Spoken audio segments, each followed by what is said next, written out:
Salut tout le monde!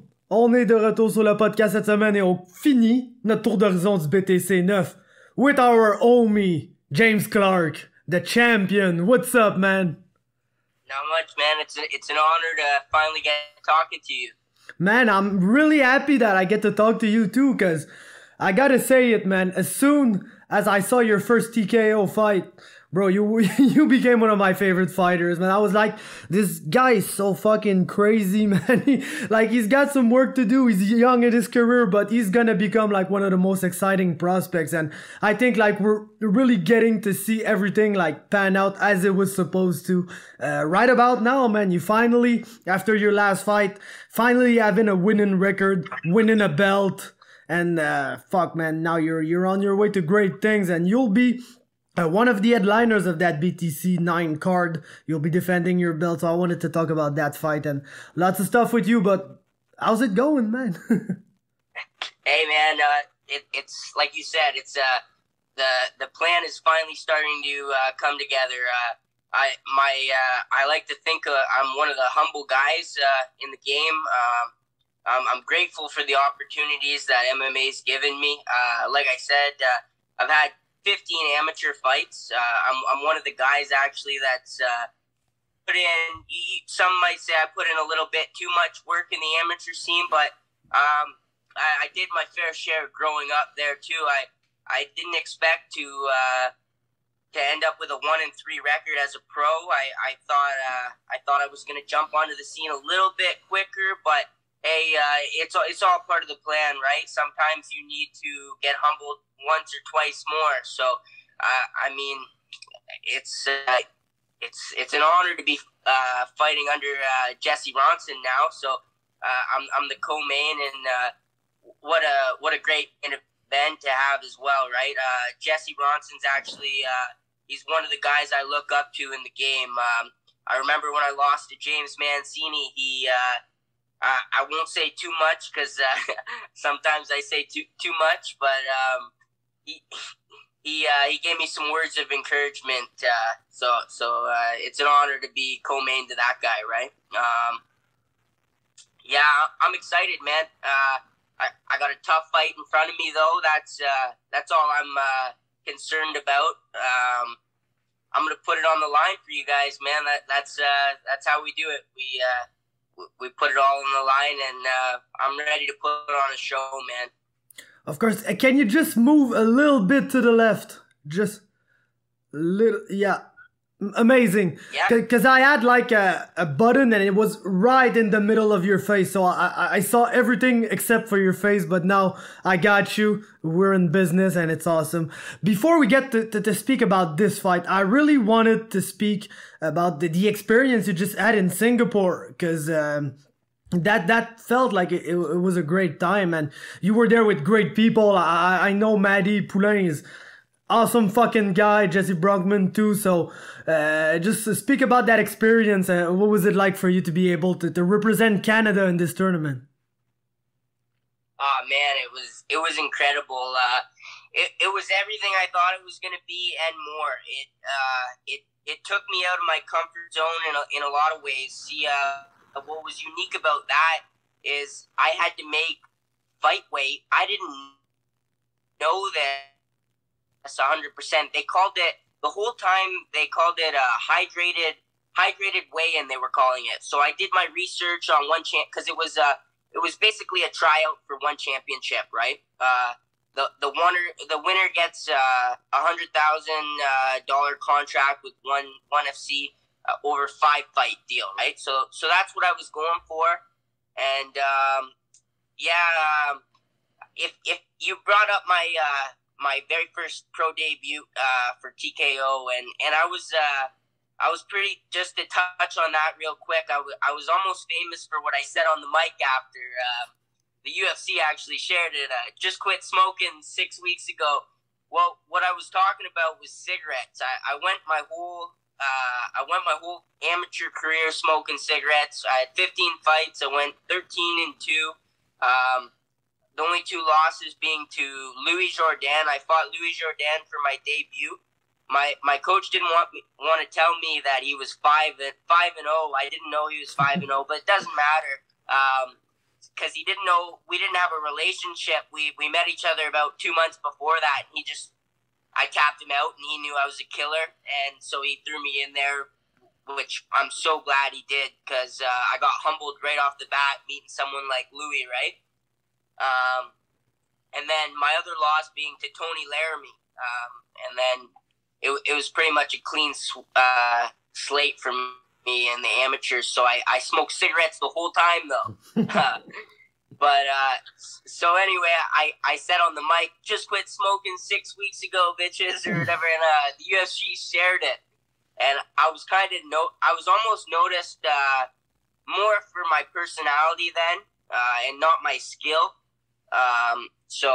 But anyway, I've been smoking. I smoked the good stuff the whole time. Like our whole country obviously just became legal, right? Yeah, fucking right, man. I feel you on that one. but for Singapore, they were drug testing, and so that's what I wanted to touch on there, is because they said they were going to drug test for marijuana. So that I wanted that contract so bad. I quit smoking for 8 weeks, pot and everything. And so clear-headed, it was the best I ever felt. I had to touch on the Singapore thing. It turned out I did a bit of research, and it said that a hydrated weigh-in, you have to be within 5% of your fight weight. So in flyweight, that's 6 pounds. When I got there, they told me, no, hydrated weigh-in means you got to be on weight 2 days before the fight. I had to make flyweight 4 days in a row. Fuck. So...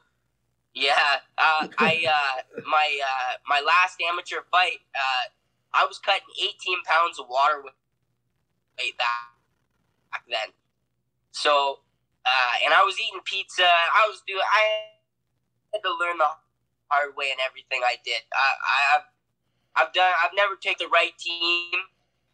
I got Justin Bruckman is my head coach now, and I still fight Big Country, still my gym. I'll never leave Big Country, but now I have guys that have reached the highest pedigree now, right? Like the dude fought GSP, right? So he knows what he's talking about. When he says something, I listen. So so I got a strength and conditioning coach for the first time for Singapore as well. So I mean, I was ready to go 5-minute rounds. I didn't have to. It was 3-minute rounds, amateur style, against pro fighters. Every fight was a pro fighter. My last guy being like 6-2 pro record. So there were no easy fights. It was definitely not an amateur tournament, even though it was kind of staged like that a bit, right? It was very well run though. Yeah. So making flyweight 4 days in a row, I pretty much proved myself. I could probably go strawweight if there was the right opponent. We just don't have it's just not worth it in Canada, right? Yeah, like I'm all about fighting the big names. If I would have took the easy route, I would have gone somewhere else. And I used to play hockey. You play hockey, you play football, you don't play fighting, right? So of course, man. And like, so yeah, go ahead. No, sorry, okay. The internet connection, we were talking over each other, sorry. Yeah, exactly. But and you went to the finals in that tournament, and like I spoke with Maddie a little bit. He said you got robbed. So what was your take on that final fight? Yeah, I still believe it was very controversial. Like I said, Justin Bruckman, he's been in the game a long time, and that guy, he won't ever hand me the hero cookie unless I truly deserve it. And he told me I got robbed. So I mean, coming from that guy, I was pretty shocked. But even the ref came up to me afterwards. The ref said that I got robbed. The ref even made sure and went over and talked to them just to make sure, because he didn't want to raise the wrong guy's hand, right? No excuses in this game, though. the thing about that fight, I rewatched it, and it was a little closer than I felt. I still feel like I definitely did enough to win the fight, but actually, the guy was from Kazakhstan, and you know what those Russians are like. Kazakhstan, Russia, they're all tough, right? They come from a hard enough country, and they know how to wrestle. So the first round, I was doing my armbar. I had him from my armbar a couple times on the bottom, but what was cool is they did live scoring. So we knew the whole time. One judge gave me, or two judges gave me the first round. The second round was close, but I know he won. He won the second round. Third round, I had his back almost the entire round, and one judge is the one who messed it up, but he gave it to that guy because he felt like I wasn't doing enough. But it is what it is. I'm not gonna cry over spilt milk. I went over to him. The guy knocked on my door the next day. He wanted to have breakfast with me. So no excuses, right? I think actually being controversial though, it almost gave me a little bit more exposure with one championship. A couple of the higher up guys said that my name was between me and the other guy. I don't believe that unless the promotion told me that, but it was close. I'd love to fight that guy again in a rematch at one championship. I still have one fight in my contract with BTC, so we'll see where it goes. But I think the dream for me is one championship. Don't get me wrong, I'd settle for Bellator or UFC, but I got an Asian fetish, Faber. it needs to be fulfilled. But yeah, man, that was kind of my next question, because like you've been saying, you're a flyweight. You could even make 115, as you said, and like you pretty much answered my question. But I wanted to know, is the goal for guys like you one championship? Because like we've seen it in the recent years. That's where it's at. Best flyweights in the world. Like there's some left in the UFC, but I don't think nobody's gonna believe that. Like the guy that's gonna win between like Benavidez and Figueiredo, nobody's gonna believe they're the best flyweight on earth. Like everybody's gonna still say that is Demetrius Johnson, that he's the best guy. And like if you've seen the Grand Prix they done, like caliber was super fucking high, man. Like I really feel like that's where it's at. And even for a guy that could make 115 like you, they got a full division of 115 guys and some pretty good too. I think there's that Joshua Pasio guy from Philippines, and there's another Japanese guy. I don't quite remember his name, but like they got some real elite 115s too. So like you pretty much answered my question, but I guess that like the goal for guys like you 125ers pretty much became one when Demetrius Johnson switched league, right? Exactly, man. I like Demetrius Johnson, how he plays the game, a lot like GSP, very like humble. You'd never hear too much shit talk out of him. And I try to incorporate as much of this into my game as possible. But I grew up in a rough neighborhood. I've been fighting in the street my whole time. I got in bar fights before. I actually took the fighting serious. Now, don't get me wrong. I'm not as proud of that now, but at the same sense, I have that Nate Diaz switch to me. Whereas even Gabe was talking a little bit of shit to me. This is actually the first guy to ever talk a little bit of shit. He called me the paper champ. He was trying to get the fight he was trying to get it before Singapore, and I actually agreed to that fight. I agreed to this fight. I told him in the comment, "You're a tough fight. I don't know why you're talking shit. I agreed to this." I told Rob Beavers, I will fight you, like on short notice, whatever. I had 4 opponents drop out. That's why I wasn't on the last card, and they didn't. BTC didn't want him because he was on a loss, I guess, and they have their own issues, but it is what it is. So back to the Nate Diaz thing. I'm not scared to anywhere, anytime, and I don't mind talking a little bit of shit back now that if you're going to get me going, I don't have to do it for money type deal. The main goal is to be respectful and I will always, no matter what, I'll always shake someone's hand, win or lose, draw, doesn't matter. Like, you leave it all in the octagon, right? But back to the Demetrius Johnson thing. His first fight with Cejudo, he knocked him out, right?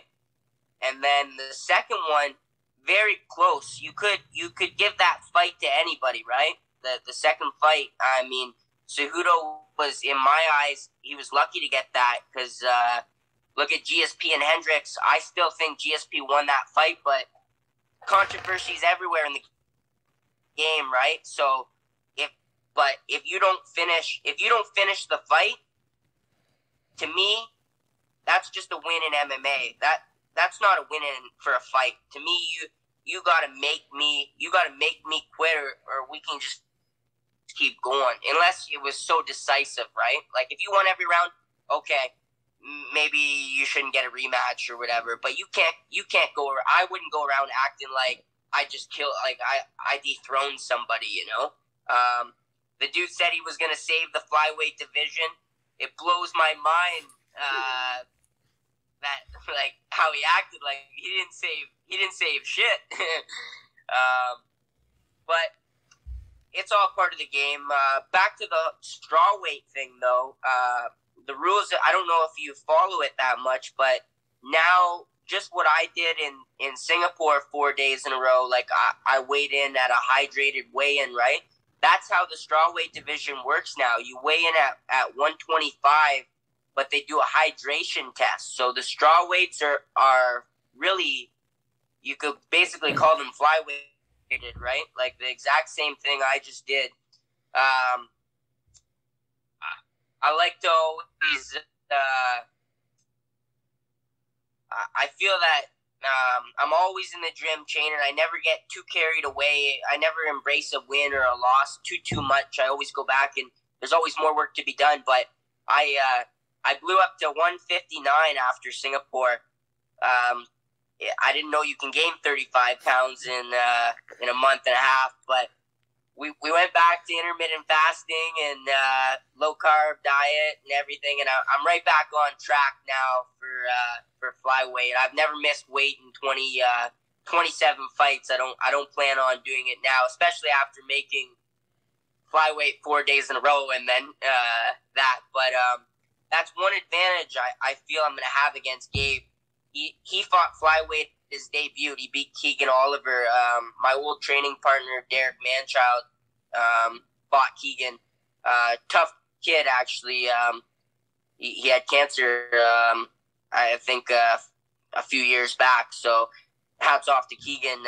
I know he's no slouch. So that's a good win at flyweight. But one's not enough. Not when I have 27 fights at 26. I fought Mateo at 35. Just give me a second, I'll be back. I think there's someone at the front door of my job.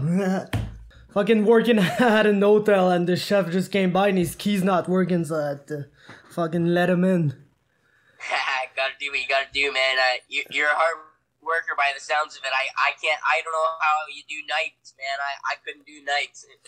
Bro, I just fucking sleep at day. But nah, to be fair, I'm a night guy. I have always been a night guy, and like because of my pages, the stuff that I'm doing online, like often I've been pretty much working in restaurants my whole life, I'd say. So often I work the night shifts, like closing and shit. So I'm used to like finishing work at maybe 12, 11 at night and then going home and doing my stuff until like 3 or 4 in the morning. So just gotta stay up a few more hours and my night shift is done. It's like from 11 to 7 a.m. So it's not that bad. And I'm just in time to just come back to my city because it's about half an hour away. So I just come back to my city, go roll in the morning at like... Sometimes call up on people to go at 8 a.m. or I just go to the class at like 9 or 10 in the morning and then I can sleep like from let's say noon to 8, 9 p.m. So I get my full night of sleep, but my full day of sleep. It works out. Right on, man. We're gonna have to roll next time I'm in Montreal, man. It'd be an honor. Ah, of course, man. Just hit me up and we'll set it up. That'd be great. That'd be great. I'm looking forward to roll with anybody who wants to roll, man. I always like to test myself against you guys, cause man. Cause I'm a real. What gym do you train out of? I'm not in Montreal per se. I'm in Saint-Jean-sur-Richelieu, which is like maybe half an hour away. Like let's say Montreal is Toronto. I'm in Woodby basically, or Oshawa. So we're basically a Nova União gym. Okay, nice. So we often come to Toronto, train with Wagner, and guys. Our teacher just got his black belt, and yeah, I roll out of that gym pretty much every day.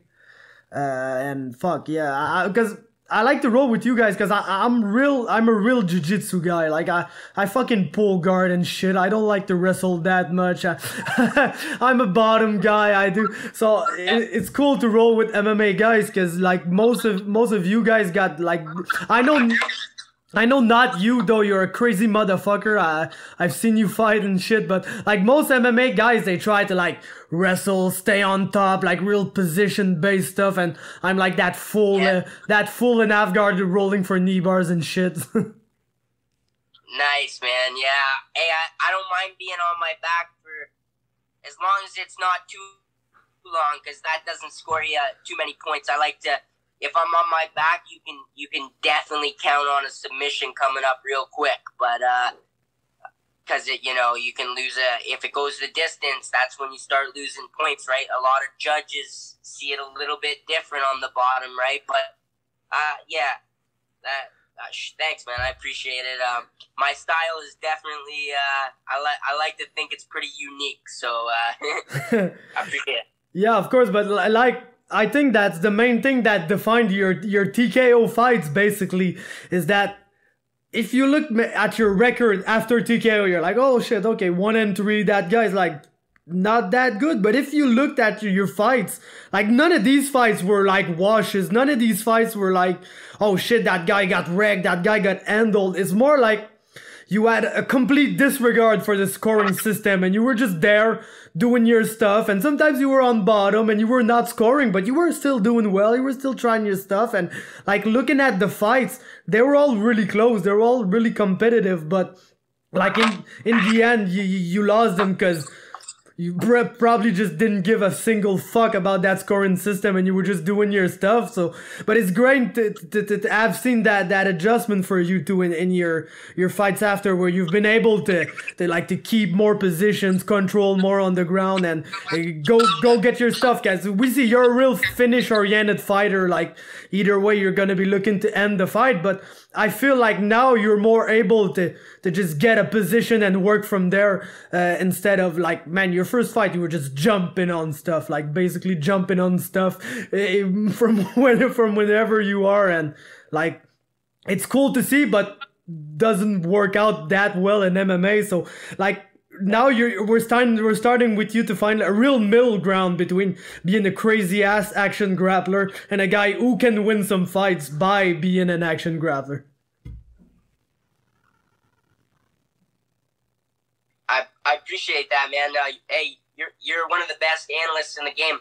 I'd give you number 2 compared to my boy Robin Black. No offense, of course, but, man. What am I gonna do against Robin Black, man? He commented on my post today. I shared something. We had a little heart to heart. So shout out to Robin Black. He's actually commentated 5 out of my 7. The cool thing I can take away from what he says watching it, right?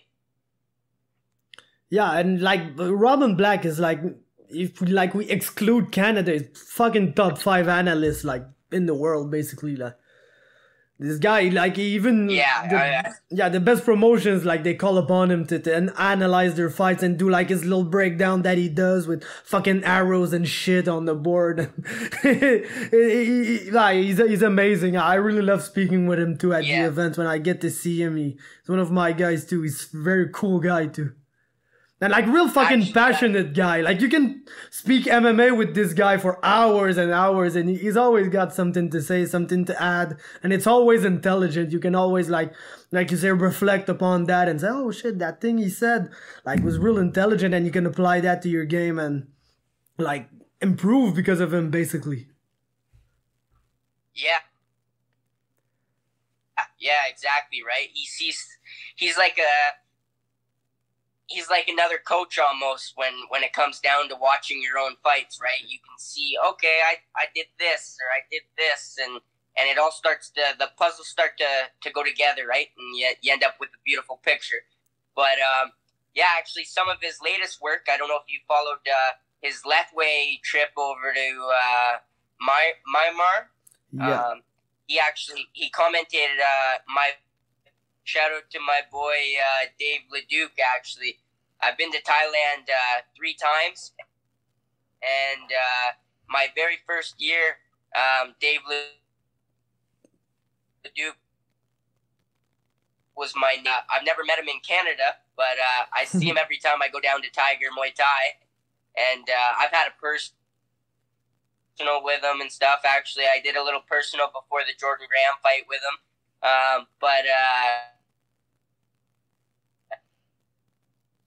Under the bus just a little bit. I ran a mountain with him my first year and I beat him, but I hope he doesn't see that. Yeah. Yeah, man, Dave Leduc, he's my guy too when cuz I'm good friends with Julien Leblanc, who trains out of Patnaud in Gatineau, which is Dave's gym when he's here, which is never basically, but still. Like his head coach is still Sifu Pat, which is Julian's head coach, and like I rolled with him once, man, because Dave started in grappling. Actually, he was the guy he organized grappling tournaments in Gatineau and shit. And man, like he's weird, and he's got the oh man, his fucking head, man. I have never felt something like this. Like first, the motherfucker is like digging his head everywhere to secure positions and shit. He's like, if he takes your back, he won't get you like to your when you got your seatbelt. He won't take you to the good side to do his choke. He's gonna take you like to the bad side with his choking arm down, and he's kind of digging with his head to push your head into the choke to secure it. Like, he uses his head for fucking everything, and, like, it's so hard, man. So stupid, dumb hard. You can see this guy's probably, like, head-butting fucking walls to practice, so... Coconuts, actually. I seen him break a coconut with his head. Yeah, basically that's it. He's fucking crazy. I like him so much, but yeah, I thought it was cool for Robin Black to be there. I really liked the event where Dave fought Seth Basinski. It was like really presented as like a real fucking sport, something that exists, like not because like I feel like people's perception on Lethway is like the crazy stupid fight sport that's happening like only in one isolated country in the world. But now it's been presented as something like, and I feel like the show is even better than like a bare knuckle boxing show that we can see around here. So 100%. Like I seen him make a post last week. Bare knuckle fight league's always saying how they're the most deadliest sport and stuff, and he's like, what a joke. Like they ever heard of Lethway? And perfect sense, man. Like I said at the start of this, I come from a rough part of town, actually, from the very get go. So I mean, I'm cool with soccer kicks and stuff. I think, I don't know about the headbutts in MMA. I think maybe a lot of guys maybe would beat guys, but that they shouldn't. But at the same sense, why not, right? Like less rules, the better. Like if you think you're better than me, what do you bring to the table? Like even if a headbutt knocks out all your teeth and you can never fight again. I mean, people want people want to see blood, right? That's one thing that I do. I've always, just because I am a grappler, and if you've seen all my fights, right? So I do try to take it to the ground every single second of the fight. So, and I've been criticized myself because of that, right? Oh, he's boring, or like people want to see a knockout and stuff, right? So even though I broke 6 guys' arms, that's not good enough sometimes. They just want to see, you know, and Dave brings that. That's why I think he's the perfect poster boy to a new sport like that. It's not new. It's probably one of the oldest sports, martial arts, but he's the face of it right now, and he's actually trying to bring it to America now. And I think if anyone can do it, he's the guy that can do it as well. So I respect anybody, any martial artist. I bug my coach a little bit sometimes about boxing being, because boxing technically is a match and you get 10 seconds to, but I mean, at the same sense, like some of those guys, like the statistics for brain damage and stuff, and like look at how many people died last year in boxing. That doesn't happen in MMA, right? So it's something that I have respected. I'm starting to respect them a lot more, even though there's a lot more rules and like big gloves and stuff. But like, I mean, anybody who's gonna risk their life, like even in amateur, I used to have this sign on the dotted line: you can't sue anybody if you die, or your family can't sue anybody if you die. Obviously, right? Like. We're truly risking our life just for some people to buy a ticket, basically. So, back to boxing, like I respect them. Like sometimes you hear people talk about jiu-jitsu, like I got a jiu-jitsu fight coming up and stuff, and it's such, to me that is such a, I love jiu-jitsu as much as the next guy. I didn't learn how to break people's arms for no reason. Jiu-jitsu is my life as well, but some guys that will never step in the cage because they're too scared to take a hit, right? For me, it's all about pulling the trigger. That's why I don't stand up that much. I think if I get knocked out and I never shot for the takedown, I'd regret it, right? Because that's my bread and butter. But to me, some people that call, they got to watch how they say, oh, I got a jiu-jitsu fight coming up, because there's so many guys like me that are watching, and they're like, you better call that a match, man, because it's a match. Did you sign the dotted line that you're risking your life? I don't think so.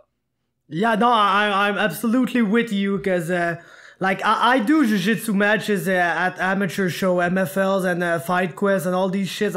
I love to do it because I like to compete. I like to roll with everybody, but like last time I rolled with a guy that's fighting in TKO, Yann Jacquelin. He's a 170, and like and I would never say, oh, I was fighting against Yann Jacquelin. I was like rolling with Yann Jacquelin. We had a roll. It was like the same fucking thing as the gym, but there was some people, so I was trying some stupid moves because like I wanted to be fun for people. Like I wasn't like gonna just like sit there in half guard and, oh man, I got him in half guard, I'm on top, I'm winning. Like that, you try stuff, but yeah, I'm absolutely with you on that. Like it's not a fight. Like he wasn't gonna elbow me in my face. Like I wasn't gonna punch him, I wasn't gonna kick him.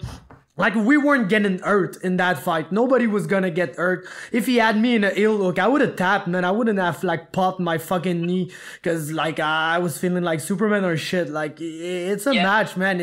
We do this for fun. And, like, yes, when you go into, like, jiu-jitsu tournaments, it's more competitive. People are trying to really, like, choke you good, or like people won't be kind when they get an armbar on you. They're gonna fucking, like, smash it. And like, but still, it's not a fight. We're not getting punched. We're not getting kicked. I'm not gonna go home and fucking vomit all day because I got a concussion and shit. Like, I'm gonna be good. I'm gonna go eat that Five Guys burger and fucking be fat and smoke bunch of weed and like, so. Hey, well, you know, it is a simulation.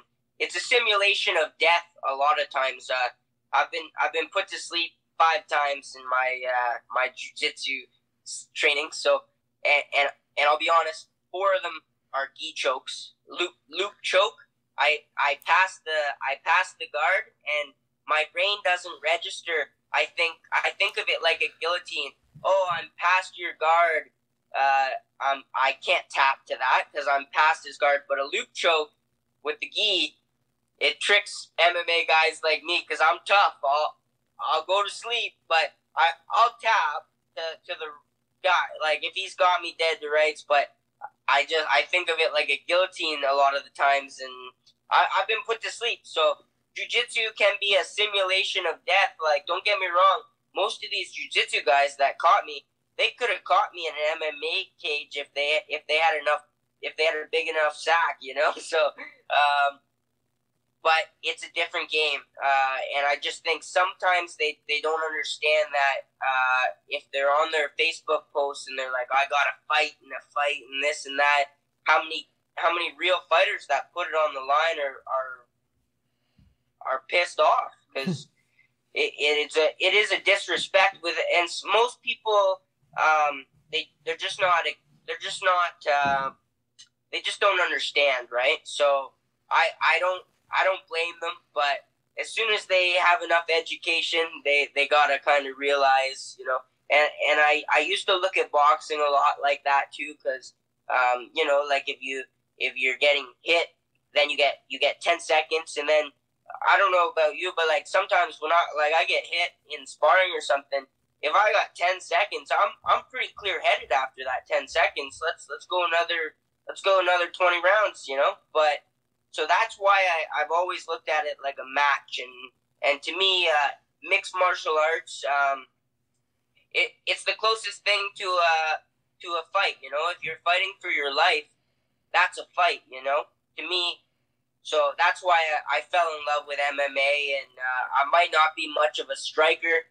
But at the same sense, I'm willing to die in there. So every time I make amends with that thing in my brain that tells me don't do it, James, don't hurt yourself. I mean my mom tells me it enough. So, but I remember the first guy's arm I broke. She cried after, and she didn't cry for him. She cried because that could happen to me too, right? If they could do it to me, they would. So, knock on wood, I haven't been too hurt in any of my fights, but yeah, I love the game. Yeah, and like you've been saying, like I feel like getting put to sleep is really easier with fucking gis on, because like it happened 2 times to me, and both times I just never knew I was getting choked. Like basically, like, because it's tough when you get put in a good rear naked choke and the person squeezes. Like it's mentally tough not to tap. It's tough to pass out from that shit because like you can't breathe, and like there's natural parts of your body that say, man, just fucking tap and he's gonna let go of you and you're gonna be able to breathe again and you're gonna like not die from this. So I feel like it's tougher to not tap from a rear naked choke than like first time I got put to sleep, the guy tried a reverse triangle on me, but I slipped my arm out. So he just closed his triangle, but he only had my head.